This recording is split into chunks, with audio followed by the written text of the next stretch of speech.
در ترکیب دارم.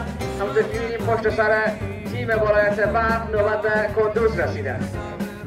بلکل کندوز لوبډله چې د سیدال پهلوان په لوبډل مشرۍ باندې د خپل لوبډلې مشري پر غاړه لري. د دوی سره هم هغه پهلوانان دي چې په عموما په ټولو سړیو کې څه کارکړي کوي او د خپلې لوبډلې لپاره ښه امتیازونه یا سکي اعلان کړي دي. د کندوز لوبډلې تاسو ګورئ اوس هم د خپلو هر مېلمنو پر وړاندې خپل احترام او بلوغ پشته کوي. بله تاجبی خانه می‌بینیم که بیرق یا لوگوی تیم کندوز را در اختیار دارد پهلوانان کندوز و میترسیم از پیش روی لوش و مهمانان ویژه عبور میکنند و پهلوانان بسیار بسیار خوبی را در ترکیب داره. کندوز همواره در تمامی تورنمنت‌هایی که مشاهده دیدیم کندوز در فاینال مسابقات بوده. نشان داده که تیم قدرتمند است، نشان داده که تیم جاطلب است.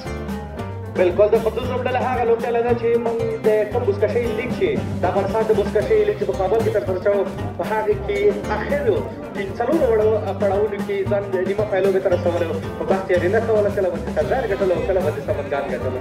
بله بر ترتیب میریم سراغ تیم دیگری که مخاطبان بسیار زیادی در افغانستان دارد، جایی که بزکشی رشد بسیار ویژه‌ای داشته، جایی که عدم حضورش در مسابقات آخری تورنمنت مسابقات بزکشی همه نگران شدند و همه جای خالیش وجود داشت.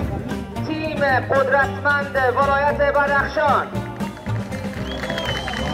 د بدخشان لوبډله چې موږ کوم ډېر احساس کوله خو دا ځل د مزار ولایت زیبای تخار د تخار لوبډله د بزکشۍ د کور لوبډله تخار هغه لوبډله چې هلته عموما د بزکشۍ سیالۍ ډېرې ترسره کېږي نو له ځانه سره یې ښه پهلوانان او اسونه راوړي دا ځل واسې.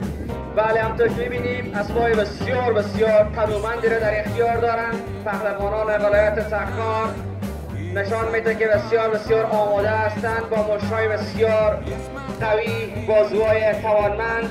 میخوان که در این مسابقات سورپرایز بکنن همه کسایی که در این مسابقات حضور پیدا کردند. البته بالکل تخار لوبډلې په کابل کې د افغانستان د بزکشۍ لیګ په سیالیو کې هم ښه کارکردګي کړې وه. تر څلورم پوزیشنه پورې تللي وو، څلورم مقامه پورې تللي وو، خو بیا هلته ایثار شولو، یعنې مخکې لاړ نه شو نیمه پایلوبې ده ځکه کندوز او سمنګان په ډېر تیارۍ سره راغلي وو. هلته ورپسې بله لوبډله چې موږ نه څو کاله کېږي غیر حاضره وو. می‌بینیم بسیار بسیار بانشاط هستند، بسیار بسیار باانگیزه هستند، اسبای بسیار تنومندی را در اختیار دارند. صاحب اسباب مطمئناً در لباس خود جای نمیشن از خوشحالی و ببینند که پهلوانانشان بسیار از آمادگی، از روحیه و انگیزه بسیار بالایی برخوردار هستند و میخواهند که در این مسابقات بسیار خوب ظاهر شوند تا اینکه در رقابت بسیار جذاب، رقابت بسیار بسیار مردانه در میدان با همدیگر بازی بکنن و